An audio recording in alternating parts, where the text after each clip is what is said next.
Assalamualaikum warahmatullahi wabarakatuh. Kembali lagi dengan saya Sabiu dalam belajar bersama. Kali ini kita akan mencoba mendiskusikan yang namanya hakikat pendidikan.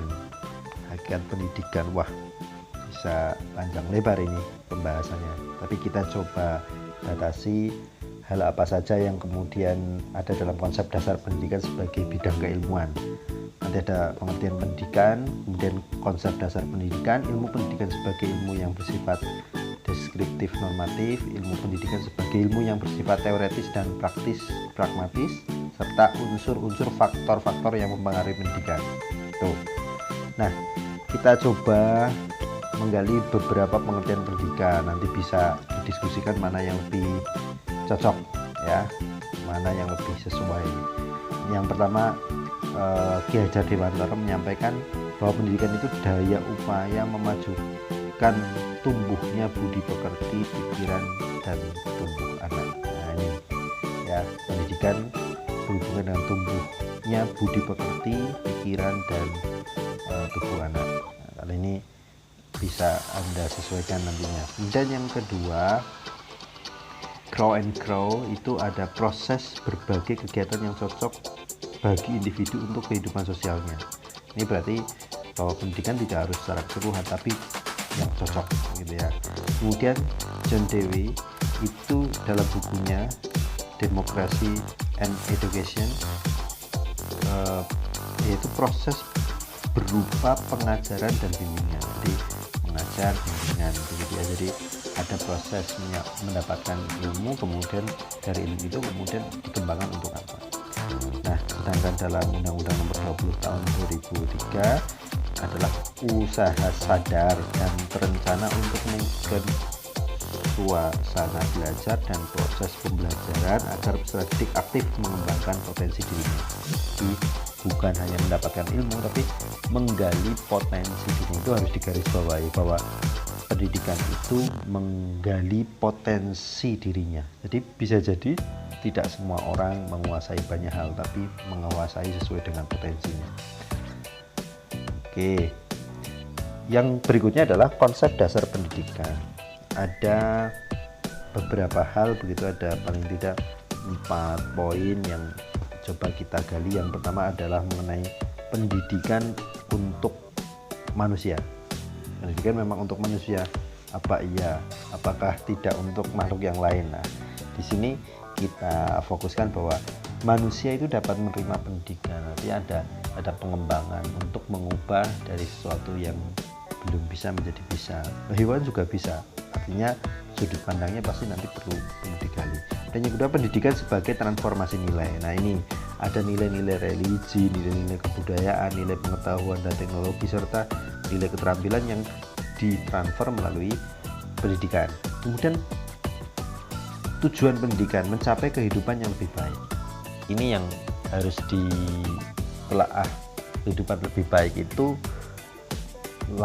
bersifat langsung atau kemudian nanti pengembangan dari hasil yang didapatkan dalam pendidikan. Jadi pendidikan mendapatkan ilmu itu kemudian memiliki keterampilan yang nanti dikembangkan untuk kehidupan yang lebih baik.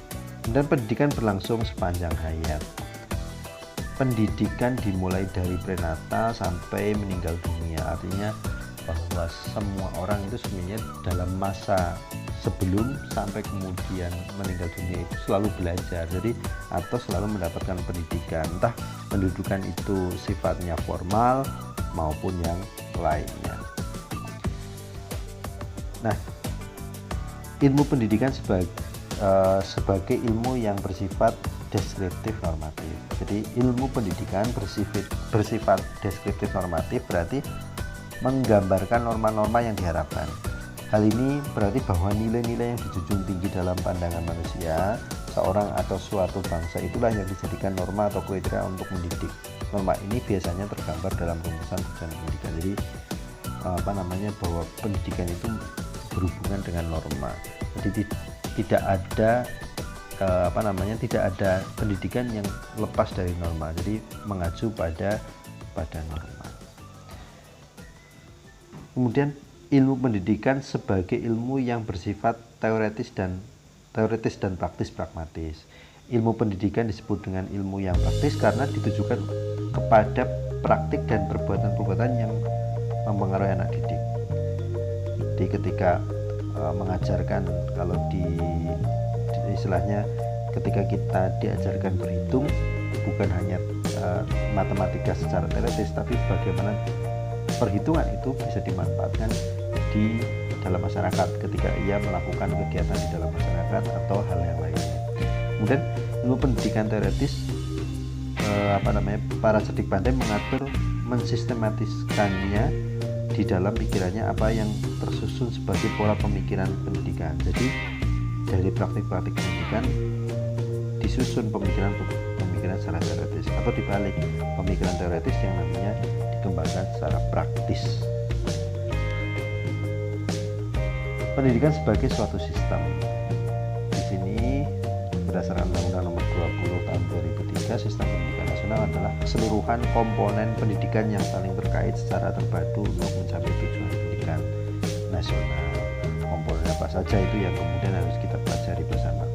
Nah, pendidikan harus digarap secara sistematis, yakni penanganannya harus memperhatikan seluruh komponen yang terkait. Jadi ketika kita bicara pendidikan itu semua komponen harus terlibat. Terlibat itu artinya bahwa ada yang terlibat secara langsung, ada yang menjalankannya, ada yang mengonsep, dan tentu saja bagian-bagian istilahnya masing-masing memiliki bagian tersendiri yang nantinya punya peran tersendiri juga. Jadi kalau di dalam sebuah sistem semuanya berada di depan, atau misal semuanya berada di garis depan, kan tidak bisa, harus ada yang merancang, kemudian ada yang menjalankan, dan semuanya harus saling sinergi. Nah, yang bagian akhir adalah unsur-unsur dan faktor yang mempengaruhi pendidikan. Yang pertama, peserta didik. Yang kedua, pendidik, tujuan dari pendidikan, kemudian isi pendidikan itu, metode, serta lingkungan. Nah, di sini peserta didik ya aspeknya banyak ya. Jadi ketika kalau saya melihat begini, bahwa peserta didik ini bisa dilihat dari beberapa sudut pandang. Saya contohkan, saat ini seringkali di sebuah sekolah itu bisa kelihatan berhasil karena inputnya adalah peserta didik yang baik, sehingga ketika nanti output ya baik juga. Oleh karena itu ada kebijakan-kebijakan yang perlu diambil, misalnya ada pemerataan. Itu tidak semua kalau di Indonesia saat ini misal ada zonasi yang harapannya nanti peserta didik yang pintar-pintar itu tidak masuk di satu sekolah saja, bisa merata dan bisa mempengaruhi pemerataan pendidikan, dan itu berhubungan juga dengan pemerataan fasilitas. Kemudian yang kedua adalah pendidik di sini kan guru yang merupakan profesi ya, istilahnya mereka juga punya kelemahan, kelebihan, dan tentu saja kelemahan kelebihan itu akan mempengaruhi pendidikan.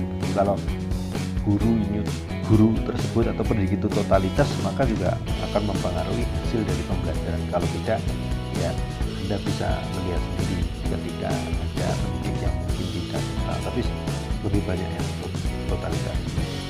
Kemudian yang berikutnya adalah tujuan.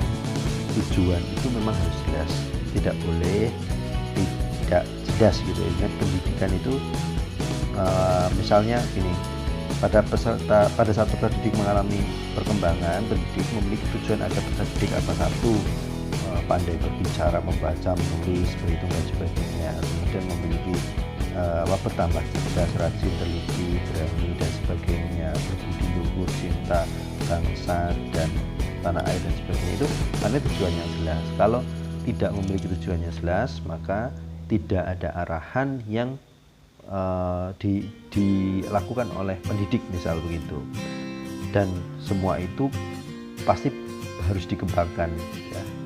Dikembangkan artinya pada masa-masa tertentu, saat ini tujuannya apa dan masa akan datang tujuannya apa. Dan yang berikutnya adalah isi pendidikan. materi atau isi pendidikan itu kan berhubungan dengan tujuan pendidikan, kemudian materi sesuai dengan peserta didik. Jadi tujuan pendidikannya apa, kemudian ada kurikulum, kemudian disesuaikan juga dengan pendidik. Karena saya yakin betul bahwa apa yang disampaikan tidak hanya top down dari pusat, harus disampaikan ini, tapi sebenarnya kebutuhan dari peserta didik itu apa, sehingga tidak menyalahi kodrat manusia yang misal pada fase tertentu bahwa atau ada orang tertentu yang memang mempunyai kemampuan A dipaksa untuk B ya tidak bisa, maka harus dikuatkan di kemampuan. Metode di sini bisa banyak ya. Jadi saya contohkan misal metode pembelajaran, karena di dalam pembelajaran itu pasti banyak kelemahan, banyak kelebihan, dan banyak faktor yang mempengaruhi kelemahan atau kelebihan itu. Jadi misal ada seorang guru matematika, beliau kebetulan banyak mendapatkan tugas tambahan, misal mengikuti kegiatan yang lain sehingga mengurangi jam beliau, maka dia harus punya metode yang baik untuk bisa menyampaikan materi di waktu-waktu yang sudah ada kekurangannya atau sudah berkurang itu. Nah, itu penting. Kemudian yang keenam adalah lingkungan di sini hubungannya dengan banyak hal ya. Situasi yang dimaksud itu bisa sosial budaya, lingkungan fisik, bahkan sampai lingkungan alam yang pastinya akan mempengaruhi mempengaruhi pendidikan. Jadi keenam hal ini memang menjadi faktor-faktor yang mempengaruhi pendidikan dan aspeknya bisa sangat luas. Maksudnya apa yang kita pelajari saat ini bisa berkembang di kemudian hari, karena kita tidak bisa membatasi pendidikan saat ini sama dengan pendidikan yang akan datang, atau yang yang dulu sama dengan yang sekarang. Sehingga kalau ada orang menyampaikan dulu seperti ini, sekarang kok seperti ini bisa jadi karena pemahamannya mungkin beda ya, atau masanya juga beda dan zamannya juga beda. Harusnya kita harus bisa memahami apa yang terjadi saat ini sebagai bagian dari cara kita untuk mencapai tujuan pendidikan. Itu gambaran umum terkait dengan materi kita hari ini, dan harapannya akan menjadi bahan diskusi yang menarik. Saya rasa itu, dan terima kasih.